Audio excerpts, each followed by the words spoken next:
prázdninovom čase ste sa zúčastnili tohto webinára alebo seminára, infoseminára. Ja budem teda zdieľať prezentáciu, aby ste mali niečo aj pred očami, aby ste si to vedeli, to, čo budem rozprávať, aby ste si to vedeli nejako predstaviť.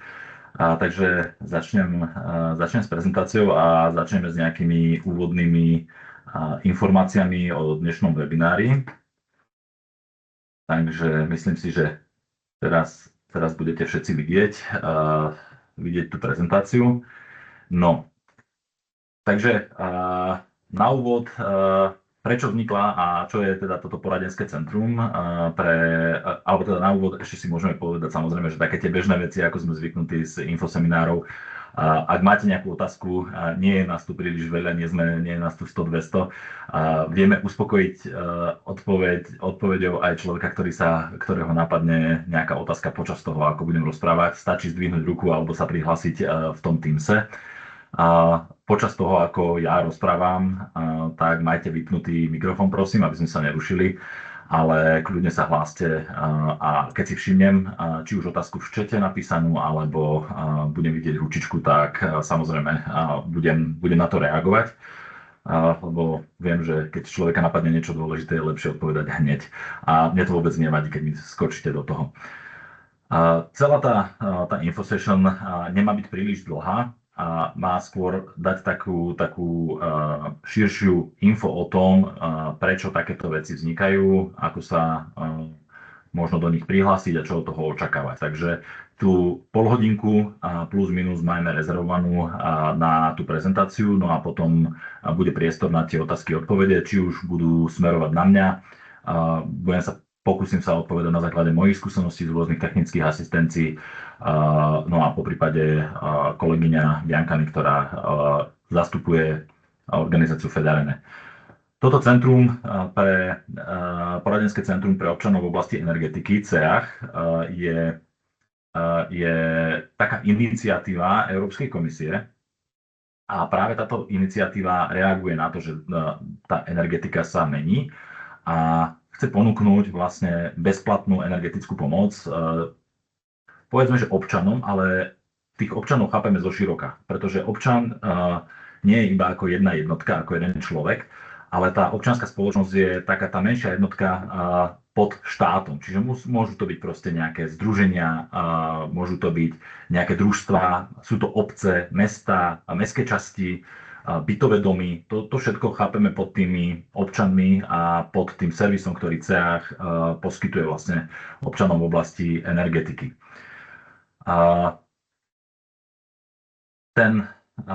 To poradenské centrum, ako som povedal, reaguje hlavne na to, že ten trh, ktorý je v energetike, sa veľmi mení. A my to vidíme aj na Slovensku. My sme boli roky zvyknutí na to, že mali sme 2 atomové elektrárne, potom sme mali 2 elektrárne na uhlie, pár teplární, pár vodných elektrární. A to bola naša kostra, ktorá zasobovala elektrikou napríklad celé Slovensko. Podobne to bolo v oblasti tepla a iných energií.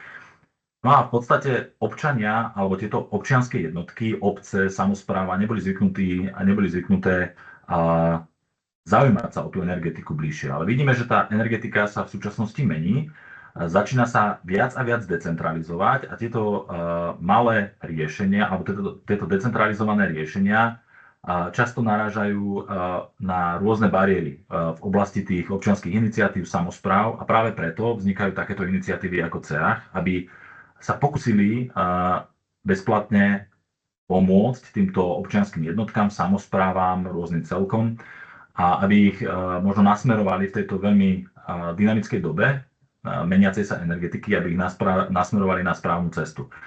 Lebo naozaj to premýšľanie o nejakej veľmi stabilnej a nemeniacej sa energetike je za nami a videli sme to hlavne počas energetickej krízy, kedy sme v podstate narazili o stenu a začali sme sa zo dňa na deň boriť s úplne inými výzvami. Takže ešte raz, toto je nástroj Európskej komisie, kde sú združené, je to také konzorcium. Asi najznámejším členom toho konzorcia je Fedarene, čo je teda Európska federácia alebo Európska sieť regionálnych a miestnych energetických agentúr a regiónov. Je to také združenie, v ktorom Slovensko nemá zastúpenie, ale myslím si, že by si zaslúžilo mať tam dostatočné zastúpenie, možno formou nejakých krajských energetických agentúr. Všimol som si, že minimálne z Prešova tu máme zástupcov, možno zo Žiliny. Takže táto sieť, s ktorou máme aj my skúsenosti, je veľmi dobrým nástrojom, ako sa prepájať s podobnými samosprávami, s podobnými iniciatívami, ktoré čelia rovnakým problémom v rámci Európy. Hovoríme o tom, že dnes, samozrejme, ako moja kolegyňa Lenka spomínala, nebudeme hovoriť o tom, že dostaneme nejaký nenávratný finančný príspevok na nejaké naše technické alebo nejaké iné riešenie, ale táto iniciatíva sa zameriava na to, že poskytuje expertnú pomoc vo forme expertov, ktorí poznajú dané špecifika v danom regióne.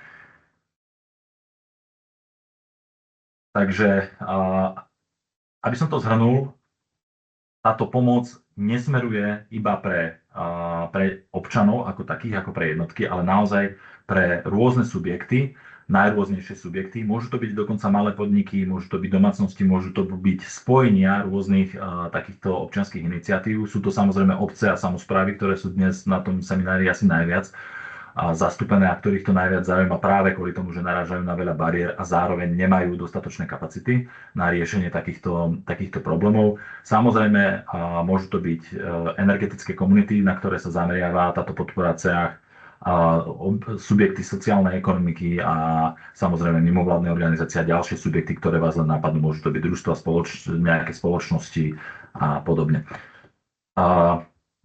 Naozaj, ak si chcete predstaviť, že aký zhruba projekt by ste, o akých projektoch hovoríme, tak naozaj by to malo byť buď zabezpečovanie cenovo dostupnej energie, rozširovanie prístupu k moderným technológiám, rozširovanie prístupu k obnoviteľným zdrojom, zlepšovanie energetickej účinnosti, podpora iniciatív a možno nejaká angažovanosť lokálnych aktérov. Takže toto sú veci, na ktoré sa práve takáto asistencia zameriava. A ja musím aj za seba povedať, že za samospráve pomerne rozumiem, keďže pôsobím aj v samospráve ako mestský poslanec. Čiže viem, že práve samospráva veľmi čelí rôznym týmto problémom. Nie sú to len finančné a ekonomické prekážky, ako sa väčšinou vraví, že financia a peniaze na prvom mieste. Nie je to iba o tých financiách a ekonomických prekážkach, ale dnes v tejto meniacej sa dobe narážame aj vplyvom podfinancovanosti samospráv, narážame na nedostatok kapacít, ktoré máme a na nedostatok odborných znalostí, lebo naozaj tí ľudia, ktorí dnes v tom energetickom sektore pracujú, takisto musia chytať tú dynamickú vlnu v energetike a častokrát meškajú za tým, ako sa tá energetika vyvíja. Takže to je ďalší z problémov, ktorým čelíme v samosprávach a takisto samozrejme čelíme nedostatku dôvery nielen v samotnú samosprávu, ale možno v tie riešenia, ktoré samospráva má na poli energetiky priniesť. A potom samozrejme narážame na bariéry energetické spoločenstva versus štát versus legislatíva, samospráva versus legislatíva, energetické alebo nejaké iné mimovládne organizácie versus legislatíva versus nejaké národné predpisy. A toto sú všetko bariéry, ktorým sa takisto môže táto podpora a technická pomoc venovať.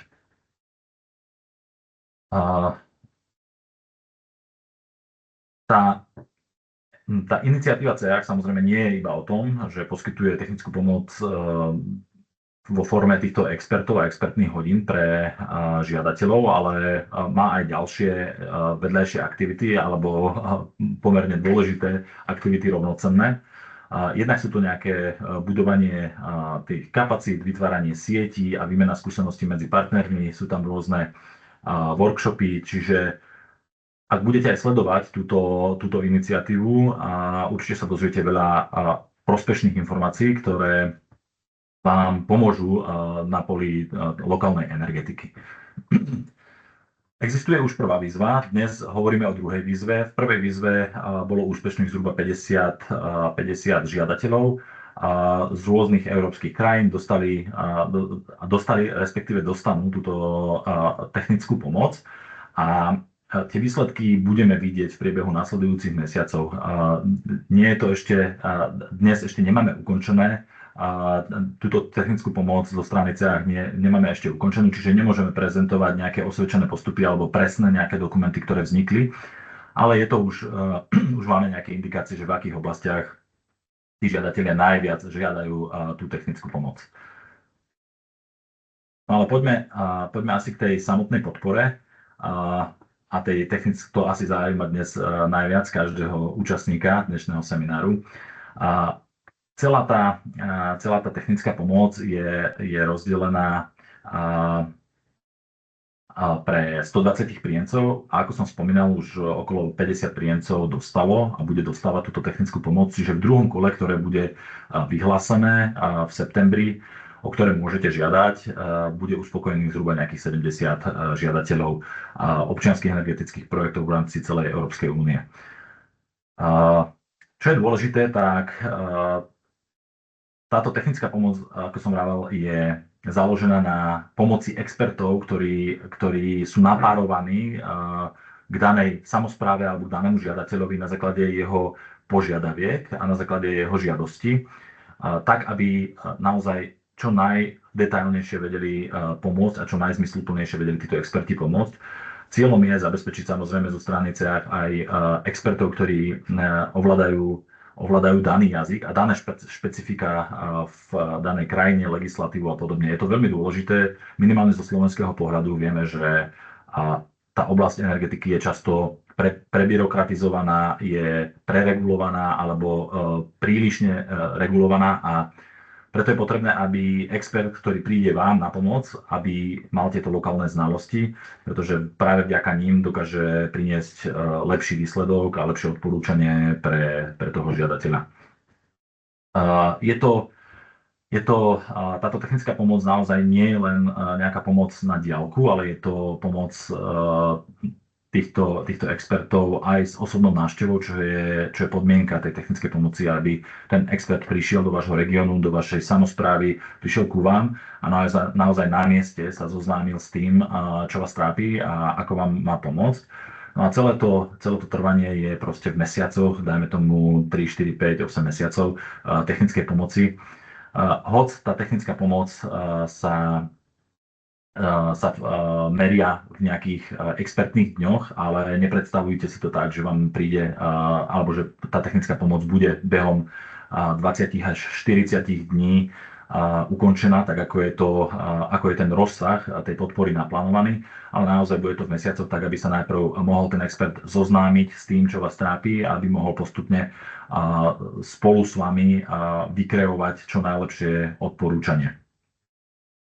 Máme, ako som spomínal, máme za sebou prvé kolo podávania žiadostí a prvú výzvu na predkladanie. Bolo vybraných viacero projektov a nemáme ešte vlastne detailný nejaký súhrn o tom, aké sú tie výsledky, ale môžeme povedať, že z viacerých krajín sa zapojili žiadatelia a žiadajú o rôzne veci.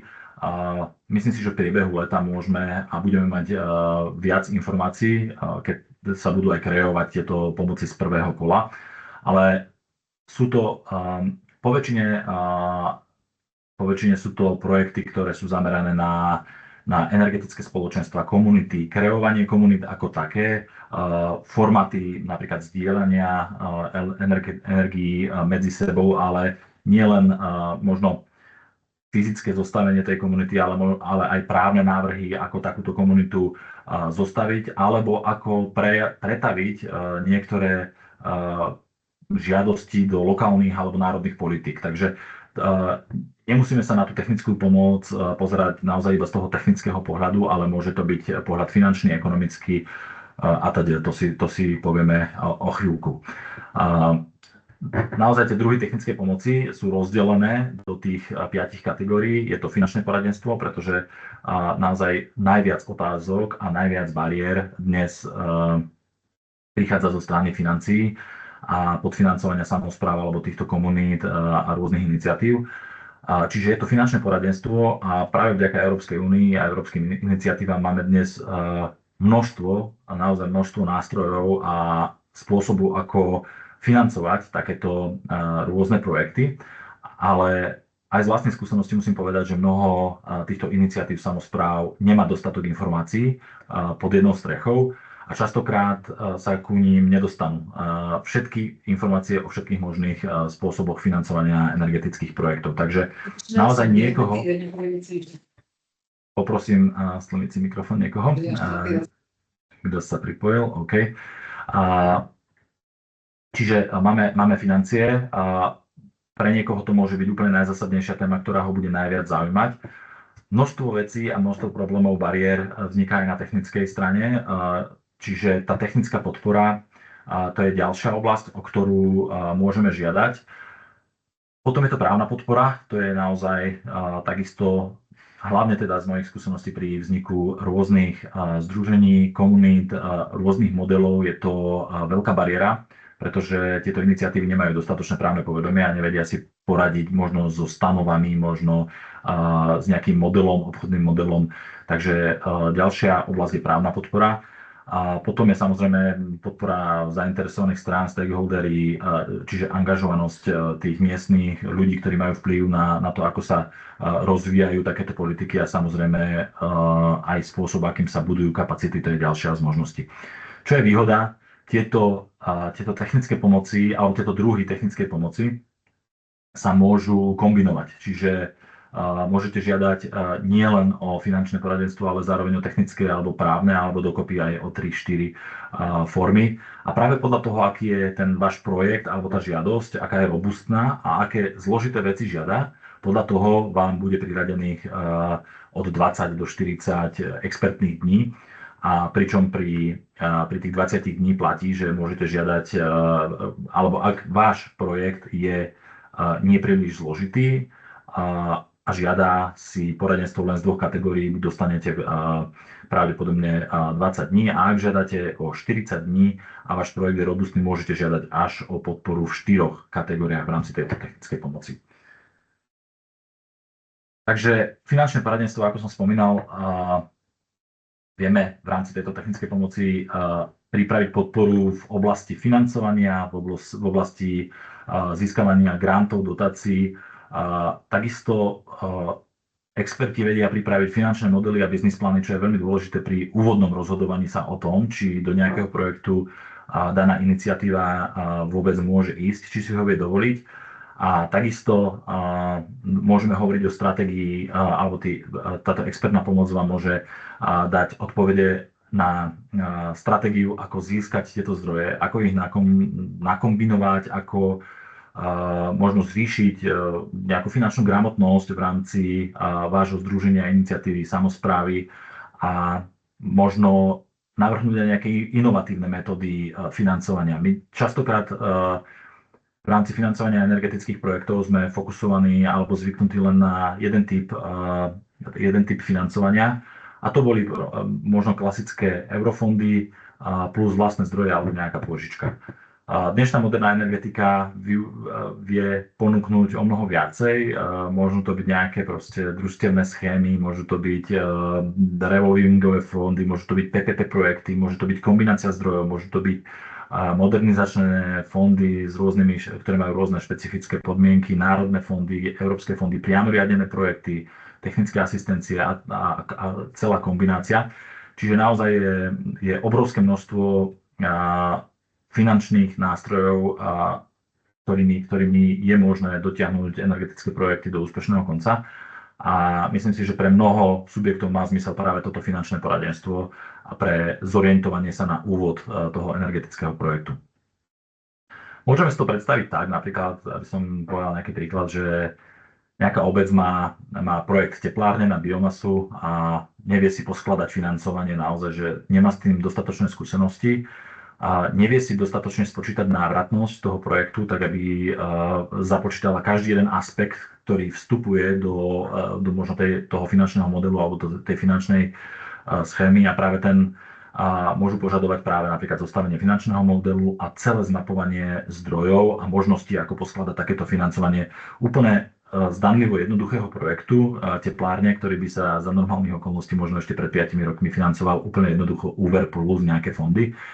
Ale práve takáto expertná pomoc vie možno otvoriť oči v tom, aké všetky možné možnosti máme. Takže naozaj toto predpokladám, že toto bude veľmi využívaná a veľmi žiadaná forma podpory. No a potom tam máme tú druhú časť, to je napríklad technická podpora. Toto je takisto oblasť, na ktorú podľa mojich skúseností, na ktorú sa budú fokusovať hlavne samosprávy, pretože samosprávy majú nedostatok kapacít v tej technickej časti, v tej modernej energetike. Nevedia si sami projektovať veci, sú odkázaní na externé projektovanie, ktoré je buď drahé, je možno zdĺhavé a častokrát možno takisto nereflektujúce na moderné požiadavky zaciklené v starých riešeniach. Čiže tá technická podpora vie priniesť žiadateľom napríklad štúdie realizovateľnosti, prieskumy lokality z toho technického pohľadu, potom technické návrhy, možno nejaké návrhy na technické projektovanie, vie sa pozrieť už konkrétne na čísla, na analýzu spotreby, ak hovoríme o energiách, vie nastaviť nejaké modely návratnosti, nejakú efektivitu, analýzu spotrieb, výkonnosti, vie sa pozrieť na povolenia, ktoré výrazným spôsobom súvisia s technológiami a s tou technickou časťou nejakého projektu. Vie výrazným spôsobom sa zaoberať už aj tými modernými vecami, ktorými sme sa nezaoberali pred 5 rokmi, a to je skladovanie energií napríklad, pretože dnes tie najvýkonnejšie energetické systémy a najlepšie sú práve tie, ktoré majú flexibilitu, či už na poli elektriky alebo tepla. Čiže vedia sa zaoberať čo najlepším návrhom skladovania a tej flexibility toho systému. No a samozrejme vedia poskytnúť podporu a poradenstvo v tom, ako nastaviť nejaké možno digitálne a dátové riešenia, pretože to je naozaj ďalšia z oblastí, ktorá dnes ide veľmi do popredia v rámci energetiky. Takže reálne výstupy určite pre vodu, pre bioplyn, pre teplo, pre solar, fotovoltiku, no a samozrejme tie dátové riešenia. Takže ak si to máme predstaviť, túto technickú pomoc na nejakom reálnom príklade, tak stačí sa poobzerať okolo nás a vidíme, že napríklad fotovoltika ide veľmi do popredia a častokrát sa nám zdá, že je možno umiestnená nezmyselne, možno je príliš veľká, sa nám zdá na danú strechu, možno je príliš malá. A práve toto sú problémy, s ktorými sa boria žiadatelia, že nevedia naprojektovať ideálnu veľkosť, ideálny model tej fotovoltiky, ideálnu orientáciu, ideálny spôsob využitia, integráciu batérií a podobne. A práve návrh takéhoto ostrovného riešenia s vlastnou spotrebou napríklad, to dimenzovanie, model zdieľania a prevádzku, aj prepojenie možno do tej právnej roviny, tak to vie práve poskytnúť táto technická podpora, tá technická časť. Keď ideme teda ďalej, máme tam právnu podporu, to je, ako som spomínal, takisto oblasť, na ktorú narážajú žiadatelia, a to je zostavenie takého ideálneho modelu z tej právnej stránky. Napríklad obec alebo nejaká samospráva sa rozhodne založiť energetické spoločenstvo. S tým sa dnes veľmi stýkame a je to veľmi diskutované. A práve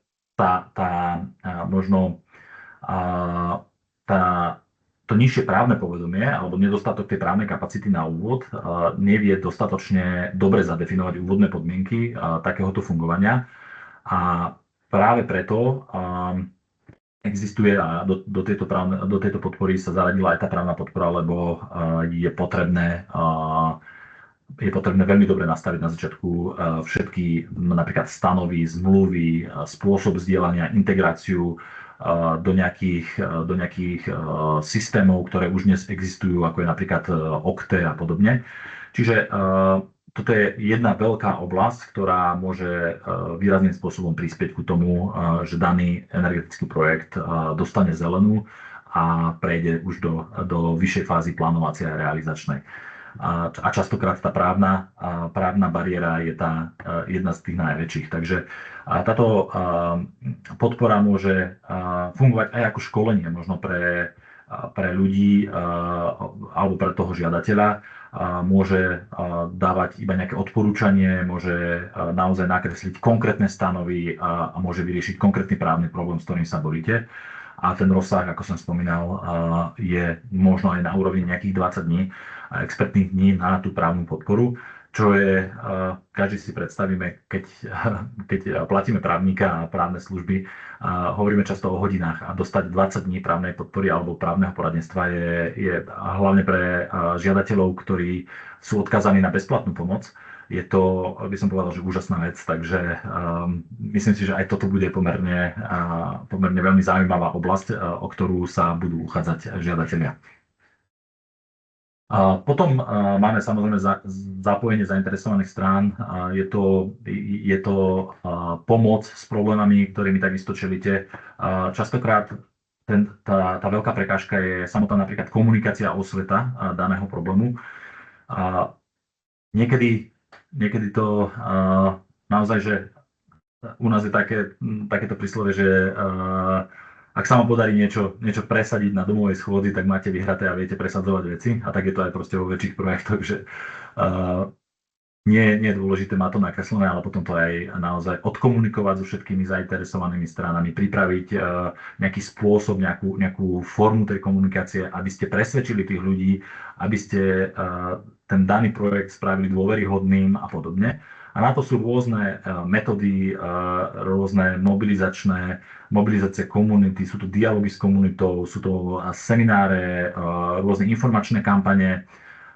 Je to výskum možno nejaký behaviorálny, ako sa ľudia správajú, keď dostávajú možno informácie, alebo keď majú pred sebou nejaký moderný energetický projekt, o ktorom ešte nepočuli. Častokrát ľudia majú strach, je to prekonávanie možno týchto strachových bariér u obyvateľstva, je to možno budovanie nejakých partnerstiev v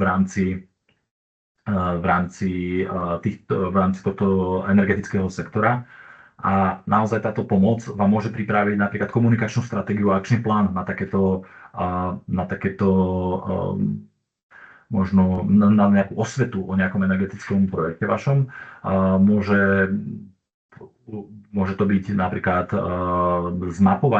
môže to byť zmapovanie aktérov, ktorí vám vstupujú a môžu robiť prekážky v implementácii vášho projektu. Môže to byť organizácia nejakých osvetových podujatí, môžu to byť stratégie pre zraniteľné skupiny alebo možno nejaké materiály na replikáciu. Čiže naozaj je to opäť veľmi široká oblasť, v ktorej môžete očakávať expertnú podporu.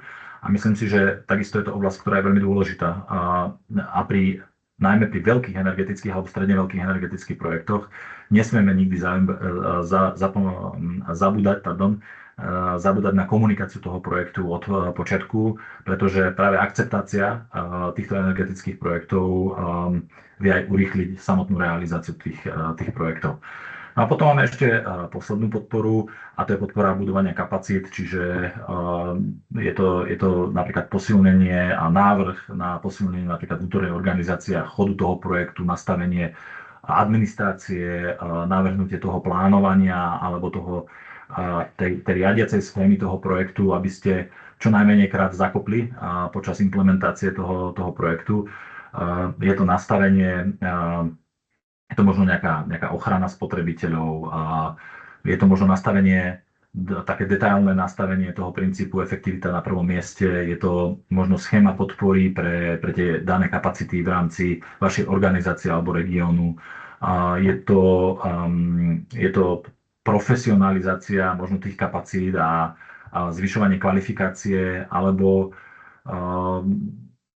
sú to proste nejaké ďalšie ďalšie potreby alebo riešenie ďalších potreb, s ktorým sa stretávate práve pri poddimenzovaných kapacitách, ktoré častokrát tieto komunity alebo samosprávy majú. Čiže napríklad taký príklad by som povedal, napríklad, že obec nemusí mať, môže byť nejaká menšia obec, ktorá nemá vlastnú kapacitu správovať nejaký energetický projekt interne. A práve tento expert môže nastaviť formu a procesy, ako či už napríklad vyškolí nových zamestnancov, alebo ako ten projekt, ako nastaví riadenie toho projektu, pomôže napríklad s obstarávaním a pomôže s nejakým plánom, ako ten projekt udržať počas budúcnosti a ako ho správovať. Takže toto je možno, že cesta aj pre tie menšie samosprávy a tie menšie komunity, ktoré sa naozaj potýkajú s problémom poddimenzovaných kapacít. No a ešte raz by som teda zopakoval, aká je výška poskytovanej podpory. Je to rozdelené do 3 stupňov. Je to intenzívna podpora, je to stredná podpora a je to minimálna podpora. A to je práve na základe tej vašej žiadosti a zložitosti vášho projektu. Ak je váš projekt naozaj zložitý a vyžaduje si veľké množstvo tej expertnej práce a prierezovo si vyžaduje tú pomoc alebo tú expertízu vo viacerých oblastiach, ktoré sme spomínali, tak sa očakáva podpora 40 expertných dní a potom postupne klesá so strednou intenzitou podpory na 30 expertných dní a minimálnou intenzitou 20 expertných dní. Aj keď sa to zdá krátko, ako som spomínal, 20 dní experta je veľmi veľa a vie veľmi veľa pomôcť danej skupine alebo danému žiadateľovi. A preto naozaj myslím si, že pre každého je veľmi myslím si, že je efektívne vôbec sa zaoberať touto žiadosťou a touto formou podpory tejto technickej asistencie. Kto sa môže prihlásiť? Samozrejme sú to komunity občianskej energetiky, sú to skupiny, formálne, neformálne skupiny občanov, združenia vlastníkov, sú to družstvá, sú to malé podniky, ktoré pôsobia alebo chcú rozvíjať nejaké energetické projekty.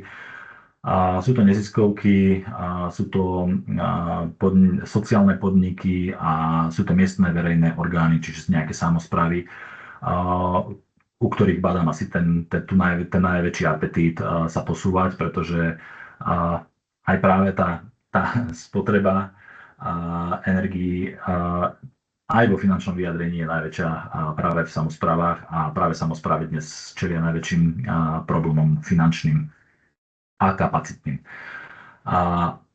Aby ste boli oprávnení na podporu, tak musíte patriť do tej skupiny, musíte plánovať nejaký tento energetický projekt a musíte samozrejme mať aj nejakú aktívnu podporu týchto projektov. Sídlite na Slovensku, takže spĺňate podmienku sídla v členskom štáte. No a samozrejme sú tam tie blokačné podmienky duálneho financovania na daný projekt a podobne. Takže tá žiadosť nie je nejakým spôsobom zložitá. Naozaj nejedná sa o tvrdý projekt s investičnou náročnosťou, s verejným obstarávaním, ale je to mäkký projekt formou asistencie.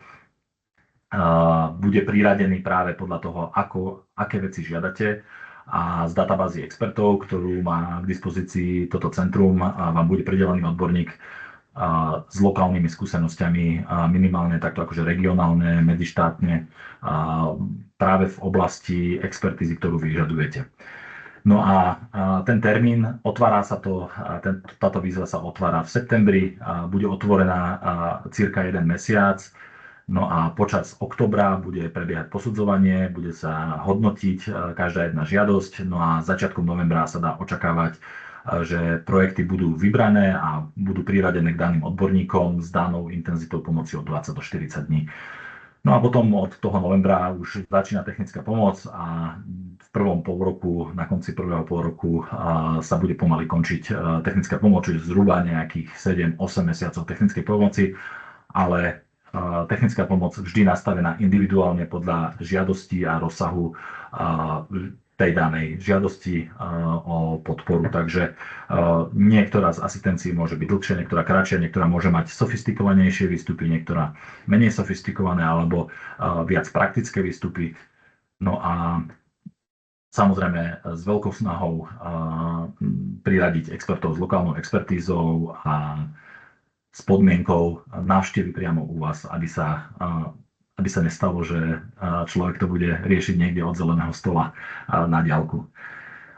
Takže toľko k tomu, ten proces posudzovania sme si povedali. Ak ste oprávnení, postupujete do toho hodnotenia, bodovania a ak naozaj dáva zmysel tá vaša žiadosť, tak bude vám priradená táto podpora. Tie hodnotiace kritériá, samozrejme, hodnotí sa tá robustnosť toho projektu z pohľadu na pripravenosť a realizovateľnosť toho projektu, na to, či je ten projekt inkluzívny, či je tam nejaký očakávaný vplyv na samotných občanov, či z toho daného projektu možno vzniknú nejaké replikačné modely, nejaké osvedčené postupy, nakoľko je daný projekt inovatívny v tej danej oblasti, a či jasne definuje tá žiadosť, či jasne definuje potreby v tej oblasti technickej asistencie, čiže je dobre do detailu opisovať, čo všetko vás trápi, s čím chcete pomôcť a aký výstup očakávate. Že samozrejme musíte deklarovať, že tam je ten súlad s tými požadovanými službami technickej pomoci. No a bolo by dobré, aby ste naozaj mali tú predstavu, že čo vám tá technická pomoc prinesie a čo od toho očakávate. Tie typy idú na vypracovanie kvalitnej žiadosti, idú práve v súlade s týmito odporúčaniami, čiže prepojiť, ukážte, ako tá vaša požadovaná podpora zapadá do vašich takých širších cieľov, čo chcete dosahovať v oblasti energetiky. Buďte veľmi realistickí, naozaj nie je potreba ani predimenzovávať možno nejaké očakávania a nejakú robustnosť toho projektu. Treba ho jasne nadefinovať, naozaj reálne, a ak viete, dáte ku tomu nejaké vaše dokumenty, ktoré máte spracované, všetky prípravné veci, nejaký sumár dát a podobne. Vie to pomôcť, vie to ozrejmiť tú vašu žiadosť a ten váš projekt. No a skúste aj preukázať, že akým spôsobom ste pripravení, akým spôsobom je pripravená vaša organizácia prijať takúto pomoc, akým spôsobom si chcete možno rozdeliť v rámci organizácie úlohy a zodpovednosť aj za možno riešenie a implementáciu tých záverov tej expertízy. Čiže tá základná rada byť jasný, konkrétny a realistický, aby ten hodnotiteľ toho projektu porozumel, o čo žiadate a kam chcete smerovať s vašim projektom a aký robustný ten váš projekt je. Takže všetky podstatné informácie samozrejme budú k dispozícii na Citizen Energy Advisory Hub. Otázky, ak máte, môžete sa obrátiť práve na Ecoris, je tam e-mailová adresa. Ak budete mať otázky, kľudne aj na nás. My vieme postúpiť práve Fedarene, vieme postúpiť súbor vašich otázok. Ak vás budú napádať v priebehu leta napríklad nejaké otázky, adresujte to kľudne nám, či pani Ilčíkovej alebo mne. My sa pokúsime možno jemne zmodifikovať vašu otázku, možno ju doplniť, možno ju združiť s inými otázkami, ktoré budú prichádzať, a postupíme ich napríklad Fedarene, aby vedeli poskytnúť čo najfundovanejšiu odpoveď a potom vám zase následne doručíme odpoveď, čiže nemusíte sa bať ani položiť otázku v slovenčine priamo na nás. Takže poskytneme vám takúto formu pomoci. No, za mňa všetko a poďme na tie otázky, odpovede, ak vás napadajú. Kľudne poďme na to, budem sa snažiť odpovedať ja, alebo budeme to na kolegyňu z Fedarene smerovať. Takže zatiaľ ďakujem. No, Maťo, zaslúžiš si pohár veľkej vody, teda veľký pohár vody, tak. Ja som len chcela povedať ešte predtým, než dáme mestskému podniku Ružomberok priestor, že som vám do chatu dala link, ktorý bol aj teda pôvodne v tej pozvánke. A tam je v slovenčine, neviem, či 16-15 stránková detailný popis toho, ako žiadať o tú technickú asistenciu. A teraz nech sa páči, vítajte Ružomberok, prosím otázku.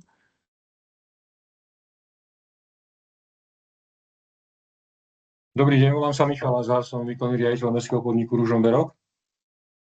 A my sme sa do tohto infoseminára prihlásili kvôli tomu, že našim zriaďovateľom je mesto Ružomberok. My sme ale spoločnosť s ručením obmedzeným, obchodná spoločnosť, ktorá nakupuje teplo čistého loze z Mondy SCP a cez našu distribučnú sieť sa dostáva teplo do 7,5 tisíc domácností v meste Ružomberok. Ja mám niekoľko otázok, keďže na tento seminár nám odporúčili naši konatelia, ktorým je primátor a viceprimátor, ale zatiaľ predbežne mne nevychádza nič, čo by nám tu mohlo pomôcť, ale idem si to overiť. Teda prvá otázka je, kto je oprávnený žiadateľ alebo oprávnený prijímateľ odbornej pomoci. Z toho, čo ste povedali, vyplýva, že okrem tých spomenutých rôznych spoločenstiev, občianskych združení, aktivít a tak ďalej, to môžu byť aj malé podniky. A tá otázka smeruje teda, čo vy definujete pod pojmom malý podnik. My sme obchodná spoločnosť, ktorá má ročný obrat v predaji na úrovni 7 až 8 miliónov eur a fungujeme potom z marže, z ktorej si financujeme všetky aktivity, napríklad nových odberateľov tepla pripájame a tak ďalej. Hej. Ale samozrejme, že chceme sa zúčastniť a snažíme sa získať aj externé zdroje, lebo zatiaľ všetko financujeme z prevádzkových peňazí alebo z úverov od banky. Takže povedzte mi teda, lebo keď mi poviete, že nie sme oprávnený prijímateľ, tak ja som chcel pýtať nebudem. Tak nech sa páči, na túto otázku mi odpoviete, budem sa pýtať ďalej. Ako z povahy, samozrejme ste zriaďovaní samosprávou, z tejto povahy ste definovaní ako veľký podnik, ale nie je to prekážka. Ja si myslím, práve s vašim primátorom a viceprimátorom sme kolegovia v krajskom zastupiteľstve. Tak dobre, super.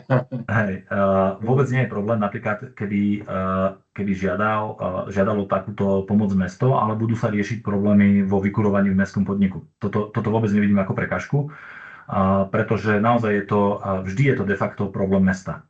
Hej, na konci toho reťazca je mesto a na druhom konci reťazca je odberateľ, vlastne váš obyvateľ. Ja si myslím, alebo predpokladám, poznám situáciu v Ružomberku, trošku poznám. Viem možno, s akými problémami sa tam boríte. Ste nútení odkupovať teplo z jednej fabriky, možno veľká časť obyvateľov nie je spokojná s cenou, možno hľadáte iné riešenia, ako do budúcnosti zabezpečiť teplo, možno nejakú časť tepla pre obyvateľov, možno ako diverzifikovať, možno ako nastaviť nejaké právne vzťahy. Čiže myslím si, že časť tej expertízy by vám mohla pomôcť. Nie ste zďaleka ani určite nie ste jediným takýmto subjektom, ktorý je závislý možno na, nazvime to, odpadovom OZE teple, ktoré sa však častokrát netvári ako odpadové, minimálne z pohľadu ceny, a čo následne vytvára proste veľký rad problémov. Takže myslím si, že kľudne po dohode s primátorom bude najjednoduchšie, ak žiadateľom bude samospráva a vyhneme sa vlastne aj takýmto otázkam, lebo tá samospráva je vlastne vždy na konci toho reťazca.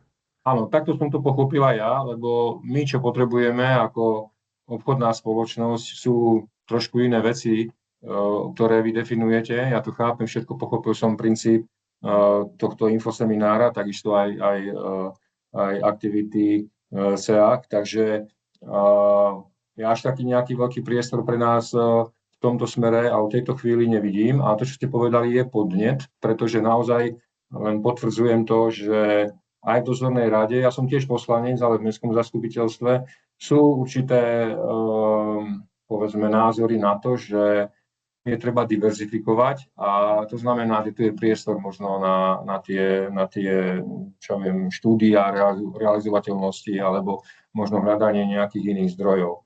S týmto súhlasím, ale... Práve toto je možno nejaká...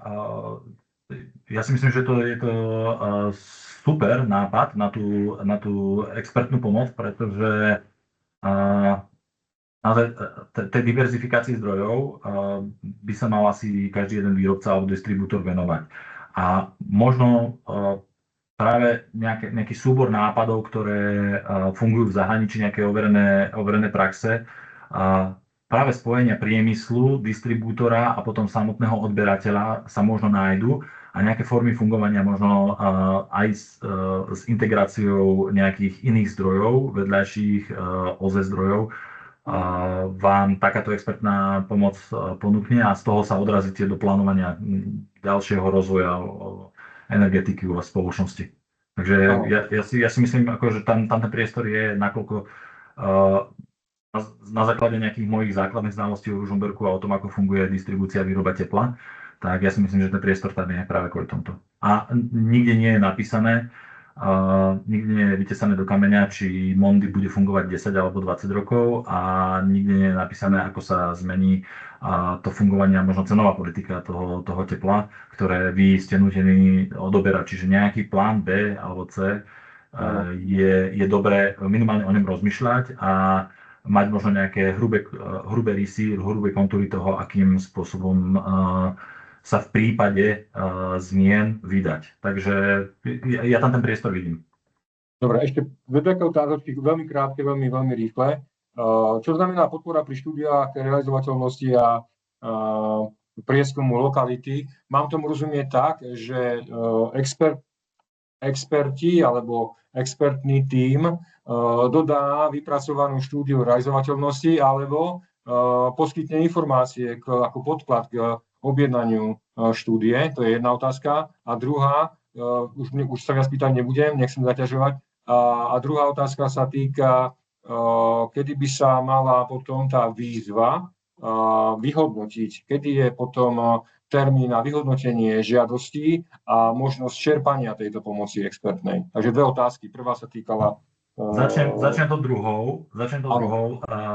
Otvorenie, podávanie žiadosti september. Počas septembra podáte žiadosť. Následne v októbri sa vyhodnotí a na začiatku novembra budete vedieť, či ste úspešní. Či máte pridelenú nejakú formu pomoci. A čo sa týka štúdie realizovateľnosti, viete, predstavte si to tak, že môže to byť malý projekt, ja neviem, lokálnej fotovoltickej elektrárne, ktorá bude zasypovať 2 budovy a nejaká technická štúdia, kde samozrejme 40 expertných hodín stačí na vypracovanie detailnej štúdie realizovateľnosti. Ale ak máme napríklad, že by ste chceli riešiť štúdiu realizovateľnosti na kompletnú zmenu vykurovania a celej politiky vykurovania v meste Ružomberok, to som si viac ako istý, že 40 expertných hodín nebude stačiť. Čiže naozaj záleží od toho, že aký ten výstup žiadate. Ak budete žiadať možno štúdiu realizovateľnosti na nejaký čiastkový problém v Ružomberku, na nejaké čiastkové technické riešenie, to si viem predstaviť, že sa to do toho obchá. Ale určite napríklad, že riešenie celého mesta nie. Čiže treba rozdeľovať podľa toho, aký robustný projekt riešite a akú robustnú pomoc si predstavujete. Áno, ďakujem pekne.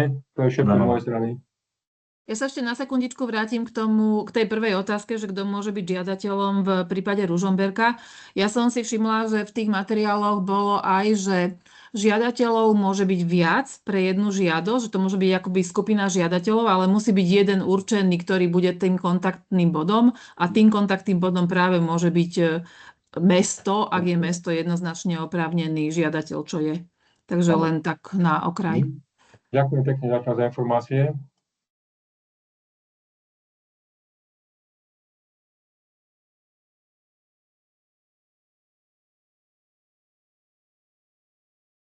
Zatiaľ nevidím Nejaký ďalšie si bol otázky. crystal clear, Maťo, asi si bol. No, veď snažil som sa do toho možno, vidíme, Laslo Roman, nech sa páči.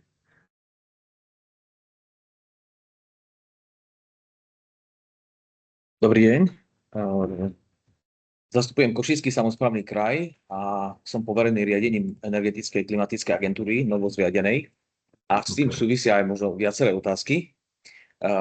Ja som si hneď premietol vlastne tie rôzne typy tých podpor, či už na kraj, alebo na ich organizácie, alebo aj na tú našu agentúru, ktorá momentálne má 0 zamestnancov a je len s nejakou podporou referátu energetiky kraj.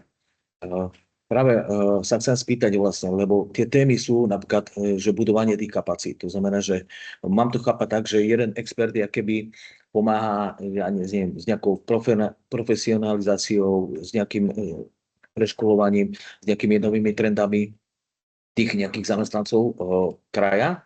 A ďalší expert napríklad pomáha s nejakým financovaním alebo návrhu financovania, povedzme, projektu, veľmi podobný projekt, ktorý je v Ružomberku. My máme taký problém pri škole pri US Steel z odpadného tepla, kde vieme, že to v nejakej dobe skončí. A takisto máme spoločnosť, ktorá pripravuje využitie toho geotermálneho zdroja v Čižaticiach a tam zase hľadáme možnosti financovania, ale aj tie povolovacie procesy nie sú celkom easy na Slovensku. Je to jeden expert, je to viac expertov? Ako to potom si mám predstaviť v praxi? Takto. Ak budete mať tú žiadosť vašu koncipovanú tak, že potrebujete rozlúsknuť čo s nejakou školou, ktorá je dnes zasobovaná z odpadného tepla, tak samozrejme ten expert bude pravdepodobne pracovať na technickom návrhu. Niekto nemá stlmený. Áno, momentálne na Či to vám? Vy tam máte, pán... Asi mňa kolegy nepočuť, lebo musíme byť takto. Dúfam, že to nebude rušiť. Dobre. Čiže môže to byť tak, že napríklad dostanete tú technickú pomoc, lebo budete potrebovať technický návrh toho, ako sa ku tomu postaviť, a môže to byť technicko-obchodný návrh alebo technicko-právny návrh, ako sa postaviť ku tomu problému zasobovania tej školy odpadným teplom, ktorý viete, že v jednej dobe asi skončí, keď prejde US Steel. Asi hovoríte o prechod na oblúkové PC, alebo neviem, možno o tej dekarbonizácii toho US Steelu. Čiže môže to byť taká forma pomoci. Poprípade ja si viem predstaviť, že vy ako novovznikajúca agentúra potrebujete možno nastaviť alebo poradiť s tým, ako financovať tie vaše kapacity novovznikajúce, čiže do akých schém, do akých mäkkých projektov sa dá všade zapojiť. Ten daný človek vám nedonesie samozrejme na tacke peniaze, ktorými môžete financovať tie kapacity, ale vám možno otvorí oči ku ďalšej spolupráci. Ja neviem, môžu to byť mäkké cezhraničné projekty, môžu to byť liveové projekty, môžu to byť proste nejaké takéto asistenčné projekty, vďaka ktorým môžu to byť vzdelávacie projekty. Už len samotné Fedarene má obrovský sumár informácií o tom, kde sa dajú čerpať informácie. Potom sú to iniciatívy ako Manage Energy, potom, ja neviem, ICLEI, ďalšie iniciatívy, ktoré združujú samosprávy a ktoré sa zaoberajú energetikou, napríklad na tej európskej úrovni, ktoré ale poskytujú výrazným spôsobom budovanie tých kapacít, alebo teda, že preškolovanie tých kapacít, nejaké informačné semináre, školenia, vzdelávanie, platené, neplatené. Proste naozaj je tam veľký súbor možností a práve ten daný expert možno, že by vám nakreslil prvé 2 roky, čím sa zaoberať, akým spôsobom sa zapojiť do takýchto vecí. Ja vám to naozaj že neviem povedať do detailu. Viem z vlastnej skúsenosti, koľko veľa vecí existuje v rámci toho európskeho trhu. Asi s pani Kaucovou, možno zo Žilinského samosprávneho kraja tiež komunikujete, tiež sa zaoberajú, tiež riešia energetickú agentúru, tiež sa zaoberajú tým, ako to vyfinancovať. Nie je to jednoduchá úloha. Možno sa niečo načrtne možno sa niečo na Slovensku objaví, nejaké slovenské schémy, ale možno budete odkazaní naozaj na veľkú pomoc, nejakú cezhraničnú, nejakú eurofondovú, nejakú inú pomoc. Takže tam takisto vidím priestor a určite v tej geotermálnej energii takisto. To je proste práve tá expertíza, ktorá vám môže pomôcť a ktorá vám proste povie jednak o tom, aké máte legislatívne bariéry pri implementácii geotermálnej energie, ktorá vám takisto napovie jednak, aký zložitý technický proces vás čaká, koľko vás to bude stať finančne a možno z toho vám vytvorí pár nejakých alternatív alebo pár nejakých plánov, plán A, B, C, ktorý budete mať ohodnotený možno finančne a zároveň technicky a legislatívne. Že takisto môžete aj ten geotermál si viem predstaviť, že môžete ho postaviť tak robustne, tak robustne tú vašu žiadosť, že si bude vyžadovať napríklad 3 druhy expertízy. A to takisto hovorím z vlastnej skúsenosti z Partizánskeho, kde riešime budúce využívanie geotermálnej energie. A vieme, že nám bude robiť veľké problémy legislatíva, vieme, že nám robí veľké problémy príprava samotná, hydrodynamické skúšky, povoľovacie procesy a podobne. A samozrejme financovanie nielen tej prípravy, ale ešte potom samotnej integrácie do či už vykurovania alebo využívania iného energetického využívania. Čiže tie bariéry existujú prierezovo pri tej geotermálnej energii a viem si predstaviť, že práve na toto môže byť tá žiadosť dostatočne robustná a môže to byť tá prierezová žiadosť, ktorá bude si vyžadovať 2, 3, predpokladám, tak 2 až 3 druhy podpory. Super, dobre, tak práve to som asi porozumel, že možno ten geotermy bolo dobre možno profilovať ako samostatnú žiadosť, lebo je to téma, kde aj tá právna, aj tá ekonomická stránka a tie povolacie procesy sú, to znamená určite minimálne 3 oblasti by sme tam našli hneď. Ešte z pohľadu možno tých kapacít, vidím, že je tu aj pán Zamkovský dneska prihlásený. My máme tu spoločnú tému tých regionálnych centier udržateľnej energetiky. Dneska máme kvôli tomu aj SK8, tú energetickú sekciu, lebo chceme sa nejak pripraviť na to, že tie peniaze proste potrebujeme v tých regiónoch a nejak ich proste dostať od ministerstva na nejakým spôsobom. Takže tam by sa dala vlastne tá podpora na tie kapacity riešiť aj priamo, povedzme, s tou našou energetickou agentúrou. Hej? Že žiadateľ by mohla byť agentúra, ktorá je vlastne príspevková organizácia kraja. Hej? To znamená, je to oprávnený žiadateľ. A pri tom geoterme my tam máme založenú spoločnosť GeoSurvey, ktorý sme vlastne, dá sa povedať, zatiaľ je iný vlastník. Je to SROčka, ale je vyslovene na tú geotermálnu energiu v Košickom kraji. Takže to by mohlo byť tiež v poriadku, hej? No alebo, ako pani Jelčíková spomenula, možno skupina žiadateľov s jedným lídrom.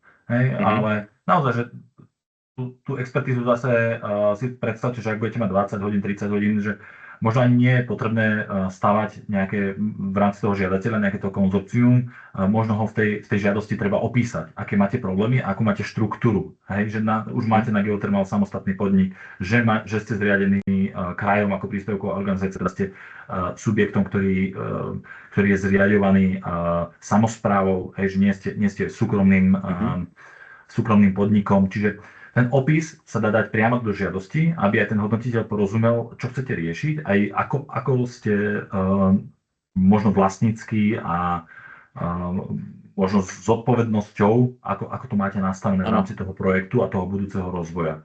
Čiže ja osobne, nemusí to tak samozrejme byť, ale ja by som si možno nelámal hlavu až príliš budovaním tej skupiny tých žiadateľov, skôr by som to opísal tej žiadosti ako vysvetlenie tej vašej situácie.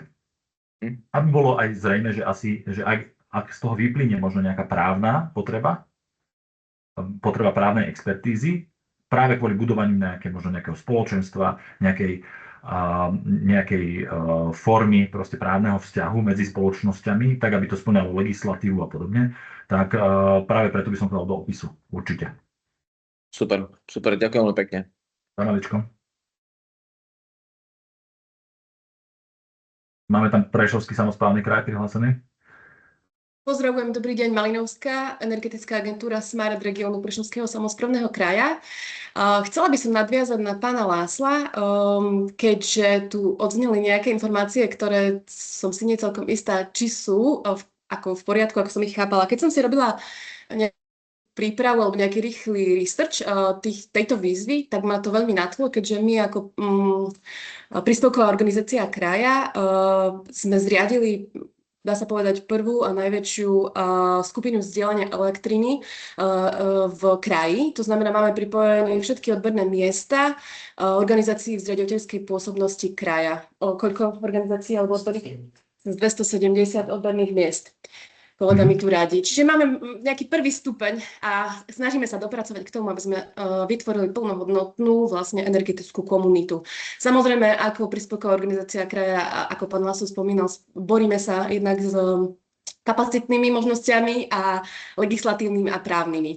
Táto možnosť technickej pomoci má na to kvôli tomu, že práve vidíme priestor a možno sa zapojiť. Lenže moja otázka nadviazuje na pána Lásla, keďže ja som si pozerala tých oprávnených žiadateľov a nenašla som sa tam v tom zmysle, že lokálne verejné orgány, keď som si to pozerala v originálnej anglickej verzii tej výzvy alebo tej propozície tej výzvy, tak sa myslí tým LAU, čiže predchádzajúca NUC 4, a to sú obce a mesta.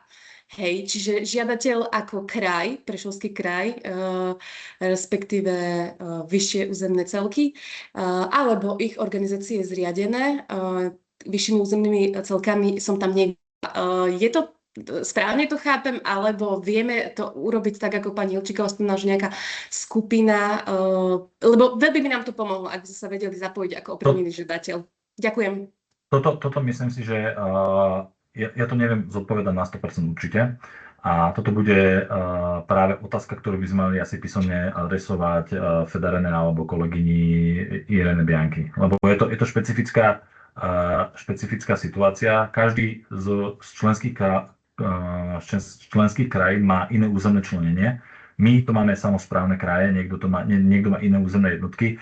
Aby nedošlo k nejakému nepochopeniu, tak ja by som navrhoval, aby táto otázka na samosprávne kraje a ich ale teda ich organizácie v zriaďovateľskej pôsobnosti, aby sme to dali ako písomný dotaz, ktorý by sme účastníkom semináru zaslali. Ako samozrejme je vhodné si to opýtať, lebo by nám to veľmi pomohlo, táto odpoveď. Ak si pozriete tie propozície, tak vravím, priamo v danej výzve je možné sa odkliknúť na tých potenciálnych oprávnených žiadateľov, kde je práve odklik na zoznam v Exceli aktuálneho vlastne lokálnych municipalít alebo lokálnych governments. Čiže a tam som nás nenašla, takže neviem, či je to správne alebo takto. Uvidíme, no. Čo teda, ak navrhujete napísať otázku, tak poprosíme, potom možno, neviem, či už priamo vy, alebo si to máme riešiť ako žiadatelia my, alebo ako sa dohodneme. Ja si myslím, že toto ak bude súhlasiť aj kolegyňa Ilčíková, ja si myslím, že toto môžeme v rámci nadväznosti na tento seminár môžeme účastníkom seminára zaslať lebo je to dôležitá otázka. Ja ako nemám relevantnú odpoveď, ktorou by som si bol istý, takže asi pomôže aj viacerým žiadateľom. No, ja som zapísala a pošleme odpoveď. Výborne, ďakujem krásne.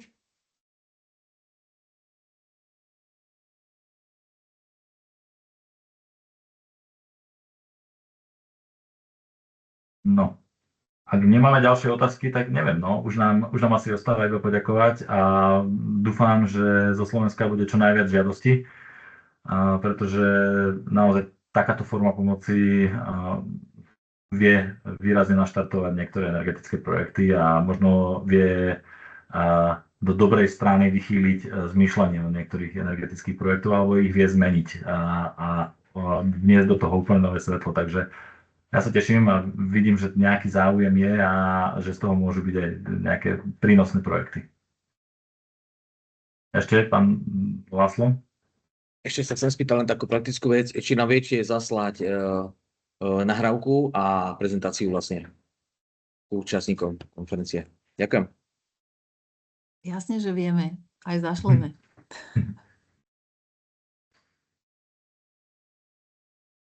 Dobre, takže ďakujeme veľmi pekne a teda minimálne sa ešte